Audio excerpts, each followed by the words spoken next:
All right, Aloha Friday to everybody out there. I know I got some viewers from the States and Australia, New Zealand, and the UK, and Canada, and all over the world. So welcome. I'm Terry Carter, for those that don't know me or familiar with me.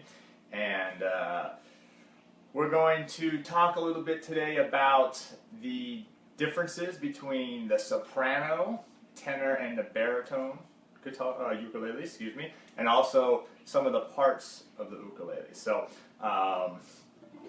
just kind of wanted to go over that for some people that have some questions on it. We're on Facebook Live, so if you have any questions, feel free to shoot me a comment, and I have my computer over here that I can look at. I don't know if this is a good time for everybody or not. Why we're doing it now is because I have 8-month-old twin babies, and this is a time that they're napping, or at least should be napping. So you may hear a little baby in the background, but you know, that's all right. All right, so let's go ahead and just jump right in here. Actually, let me check here, make sure we're live here, and I can see my my questions here if anybody posts anything. All right, there we am. Okay, good. As you notice, we got my studio set up a little bit more since the last video, and hopefully you can see my head this time. It's not cut off. So, all right, so let's jump right into the parts of the ukulele, and then I'll go ahead and just show you the difference between the soprano, which I have over here, and also I have a baritone here. All right, so this is my tenor ukulele that I have here. And this one is a Ko-Aloha, so thank you to Brian and the whole gang at Ko-Aloha for sending this to me. And it doesn't matter if we're dealing with a soprano or a baritone or a tenor or even a concert. The parts of the ukuleles are all going to be the same. And what's the biggest difference between the 3 or 4 different ukuleles is the size. All right, so let's just go ahead and jump in here. This is the body of the ukulele, okay, so the body. This one, if you notice the wood, this is a koa, you know, with a wood from Hawaii, beautiful wood. And we got the sides, and then, of course, the back. Notice the back of this ukulele is beautiful grain on this one. Right here, this is what we call the bridge. And it doesn't matter the shape of the bridge or even the materials, but this is what holds the strings down here at this part of the body. So this is the bridge. Then you usually have some kind of white plastic thing here that's going to hold the strings up. Sometimes plastic, sometimes bone. It just depends on your ukulele. You got the sound hole here. And so the way most acoustic instruments work is as you strum it, the vibrations of the strings are inside the ukulele and they bounce around and then they escape through the sound hole. So if you ever covered a sound hole with sound hole cover or something, you notice the sound gets a lot more muffled because it's not allowing it to escape. So you got the sound hole. Alright, and then we got this part of the ukulele. So this has several names depending on what part you're talking about. Generally this is considered the neck. Okay? So the neck of the ukulele. But due to one, which is where we place our fingers, so sometimes this is called the fretboard. And then also you notice that the ukulele has these metal bars going down here, and these are called frets. Okay? And so this is where we place our fingers in between the frets to get the nice sound. So sometimes this is also called the fretboard. So you have the neck, or the fingerboard, or also the fretboard. Now most ukuleles will have some kind of dots here. These are just fretboard markers, and what they do is it just, when you're looking down, helps you grab a certain fret as you're moving up the neck. You may also notice that some of yours have dots here, also on the side of the neck here. Alright, then we have the nut up here. And so this is where the strings are held up here. Okay, so as you have the bridge and the saddle back here, you have the nut back here holds the strings. Again, this could be made out of plastic, some made out of bone maybe. Alright, then we have the headstock.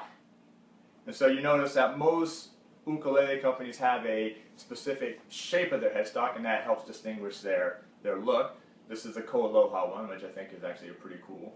Almost looks like kind of a crown. Then you have your tuning pegs. So these are what we use to tune the ukulele up. Now this particular ukulele is an electric, and so it actually has a, it's hard to see here, but it has a pickup in here. And so I plug this in right here. And this is also used for my strap. And then, because I don't have anywhere to put my strap on the neck, one, it would be a shame just to drill into beautiful wood like this. I just have my strap tied up here to the, right behind the nut here. I always love playing with the strap, even if I'm sitting down. It just puts the ukulele in a really nice playing position.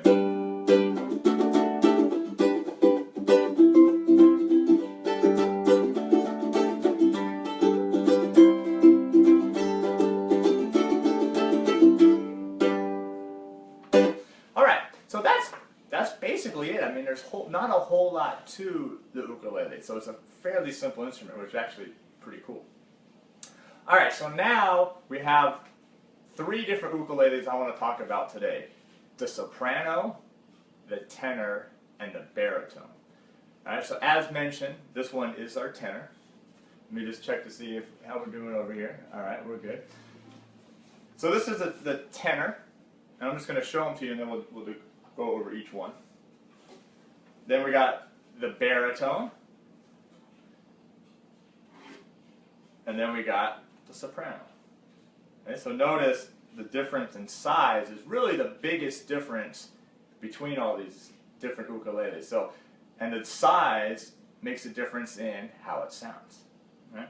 So let's go ahead and start with the smallest of the bunch here, and this is the soprano.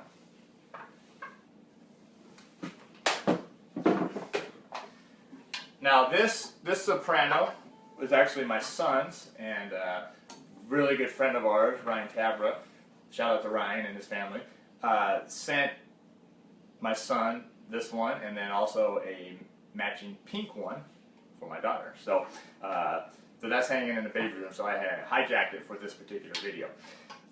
Notice the parts, it all looks exactly the same as my tenor and my Ko-Aloha, except for maybe the color, the size, and different design. Notice the bridge on this one is in the shape of a shark, which is cool because I'm a surfer, so, and which is perfect for the ukulele. Alright, so here's the soprano. So everything, the part that we mentioned, the neck, the fretboard, the fingerboard, the nut, the headstock, the tuning peg, that's all the same. But the biggest difference is just the size. Notice how small it is. Not only the size of the body, but also how thick it is. And so what does that do to the sound? Well, if you look at all instruments, such as the flute compared to the piccolo, or the cello versus the violin, the smaller the instrument, the higher the sound. So not necessarily louder, although yeah, our ears perceive it as louder, but just actually at higher pitch. So now,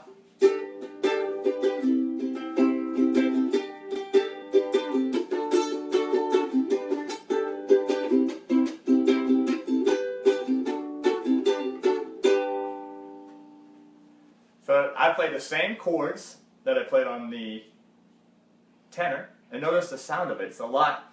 So the G chord, the C, the G, and the D. And so I was just playing those 3 chords. So notice the sound.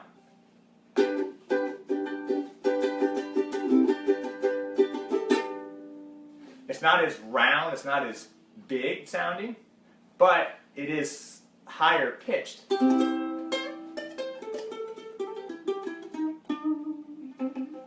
Right? It is a higher pitch sound. So it actually sounds cool, and it's great for...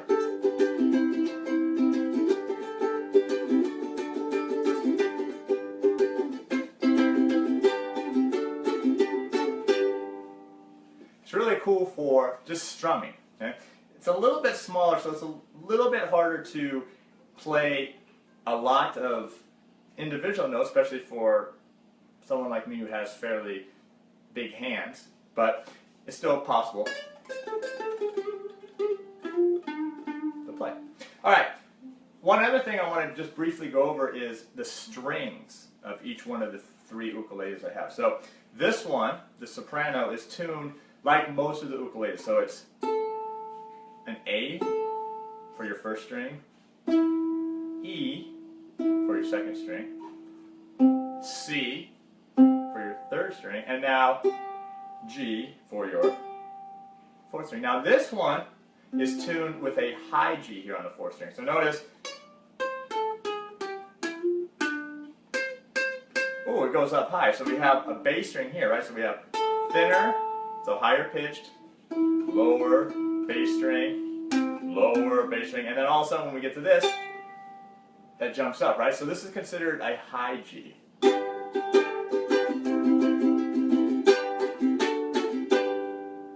A lot of ukuleles come from the factories with the high G. I prefer the low G, which I'm about to show you next on the tenor ukulele. All right, so back to the tenor here. And notice, let's just compare the two. You can really see the size difference between the two. So it's not a huge difference, but the body is actually a lot bigger. The neck is longer. And then the thickness or the width of the ukulele is a lot different too. And then what is that going to do? Well, remember, the bigger the body or the instrument, that it's going to be a lower sound. Say a little bit rounder, a little bit lower. Let's see a comment here real quick. Okay, so I got a question here from Chris. If the soprano and tenor are tuned the same, won't the pitch of, say, a G chord be the same? Just the timbre of the chord will be richer. So that is correct. So let me show you that. So let me actually show you on a so the G chord on this tenor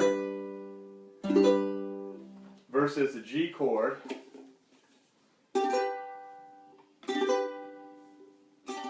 So yes, Chris, you're right. It's actually the same exact chord. Nothing's different except for, yeah, the timbre is going to be slightly different because it's going to be higher on this one. Now notice though that because on this one I have a high G string here versus this tenor I have a low G string here, we're going to have a little bit more bottom end on this tenor with the low G, not only because of the size of the instrument, but also because of that low G string. So again, G chord on the tenor with the low G string, and then G chord on the soprano with a high G string. All right. So now, why would I use a low G string? And this is actually how I prefer my ukulele set up, because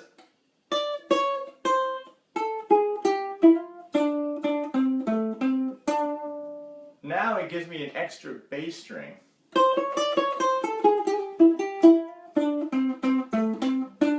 get to. So it means my chords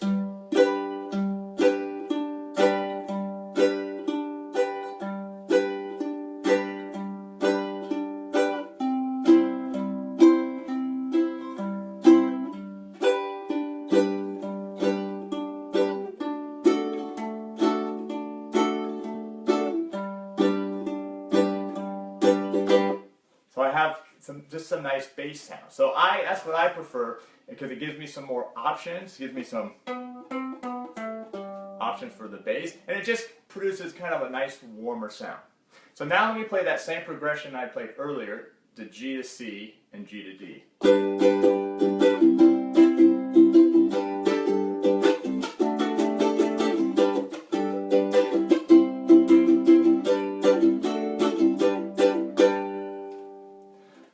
So there's a tenor ukulele.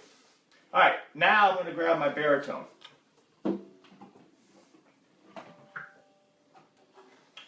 Alright, so here's my baritone, and this is actually the very first ukulele I ever bought. And this was bought at a little music store here in San Diego. That was actually for a class that I took in community college when I was going. And I don't like to get rid of things, especially instruments, so I've had this for, quite a long time. Probably 25 years I've had this ukulele. It wasn't very expensive, it was just, I think it was about 50 bucks when I bought it. But now notice the difference in size. Okay, so it's just slightly bigger. The neck's going to be a little bit longer, the body should be a little bit bigger. It's going to be a little bit wider. It's not much than this tenor, but it's a little bit thicker, the body. Now, just hear the sound of this ukulele as I play that same progression, the G to C, G to D.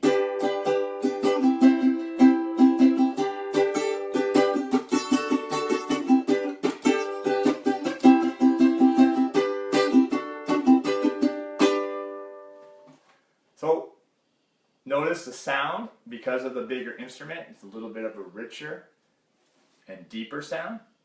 Now, can you tell, am I have a low G on this ukulele or a high G? So notice you gotta listen to the bass.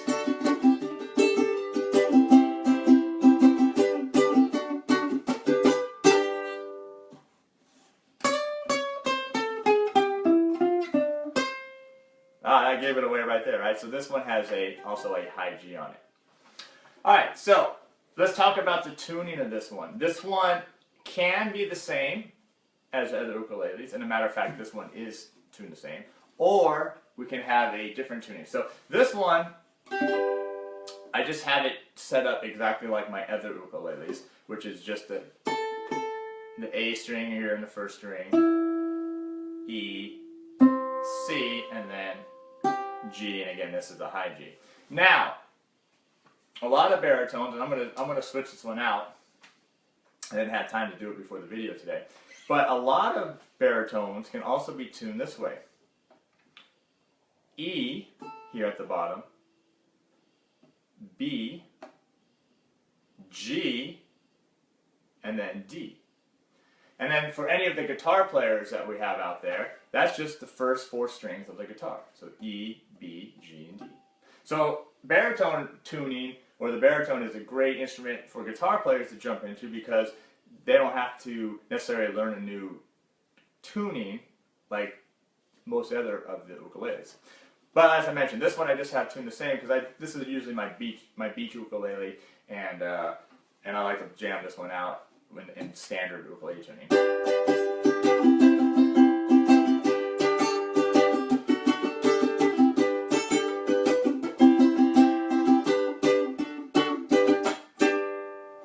Alright, the baritone is actually a very cool sounding ukulele. You don't see a whole lot of people playing these.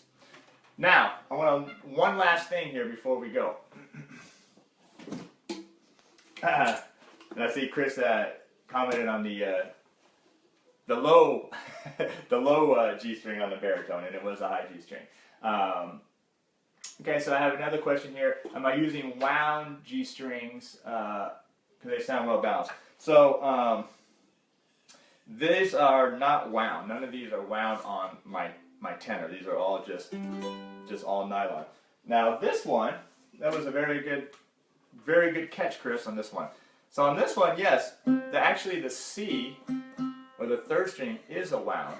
So here, you notice it's wound in here. Normal nylon, nylon, nylon on strings 1, 2, and 4, but then I do have a wound third string here. Why? I don't know. I think what happened was that string broke at one point in time, and that's just what I had laying around. So, so this one does. The soprano is all nylon. There's no wound on this one. All right. Very good question. All right, and the last thing I wanted to go over here on my my tenor here is the tuning, and this goes out to all my guitar players out there. So if you notice, the strings are A, E, C, and G, as we mentioned. So if you want to relate this to the guitar, how would you do it? Well, for guitar players, these 4 notes are the same thing as if you're fretting strings 1, 2, 3, and 4 at the 5th fret. Let me just grab a guitar. I happen to have one right here. You might have seen hanging. This is my 56 reissue Les Paul. So what I was referring to that, guitar players, was if I bar strings 1, 2, 3, and 4 here at the 5th fret, 1, 2, 3, 4, 5, I have an E, I have A, E, C, little out of tune, excuse me, and G. So notice A, E, C, and G. Right here at the 5th fret, strings 1 through 4. Which is, if you notice, the same as A, E, C, and G of the ukulele in your standard open tuning. Alright, so I just wanted to kind of point that out. Alright, so I think we're good. I just wanted to kind of go over that with you. I'm going to start doing these, I'm going to try it every day. And we'll try to find a time that works for everybody. But like I said, this one is good for me. So please join us, and I look forward to seeing you next time.